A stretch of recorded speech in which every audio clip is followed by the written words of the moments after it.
Hi, everybody. Let's talk about week 2 for English 102.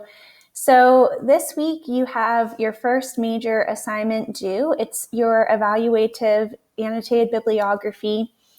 Now, your annotated bibliography, because it's only week 2, it's a pretty quick turnaround for an assignment to be due. So it should be a complete draft with the expectation that you will be revising it for the final portfolio. So I just want to kind of explain what you need to do for that assignment and what annotated bibliographies are. So I'll scroll down to the assignment sheet for you.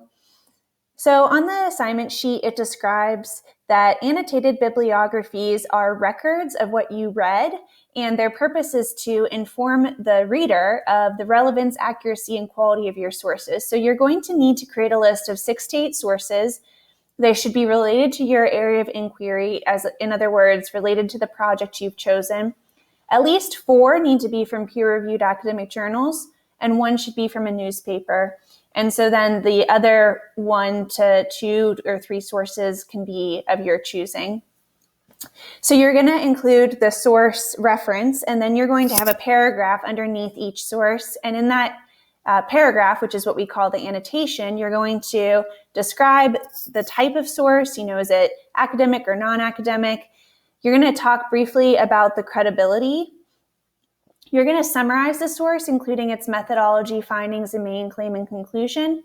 You're going to state the relevance of the source to your project, and you're going to comment on how the source relates to the other sources on your bibliography.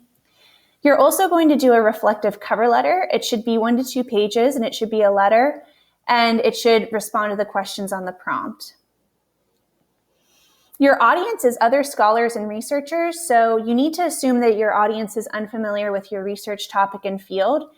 And also, I'm your audience, so you need to demonstrate to me that you are able to choose high-quality sources, that you understand the sources that you read, and that you can summarize, paraphrase, quote, and cite. In terms of conventions, you need to choose either APA or MLA formatting and keep it consistent throughout.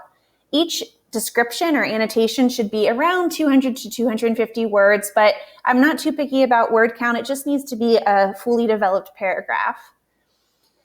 You should submit a Microsoft Word document, and you should have your cover letter as the first page and then your citations and annotations.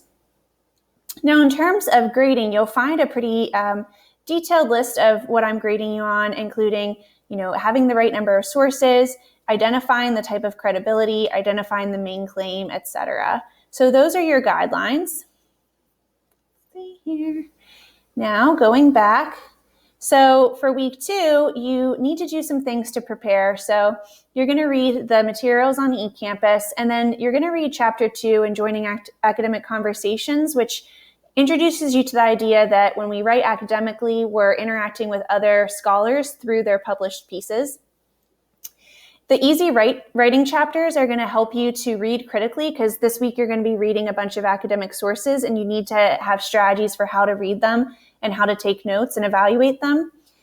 There are 2 chapters on documentation in Easy Writer, APA and MLA style, and then keep working on reading the newspapers. So in terms of deliverables, you just have that annotated bibliography due, but it's going to be quite time consuming. So be sure that you carve out, multiple hours this week to work on it. There's also an Ask a Librarian link here. So I highly recommend that if you have a question or can't find sources, you contact a librarian. You can start a chat, and this is staffed during the times listed here on the website. And you can also send an email if you prefer and, ask your question that way. And if you have any trouble finding sources, also let me know. Thank you, and good luck with week 2.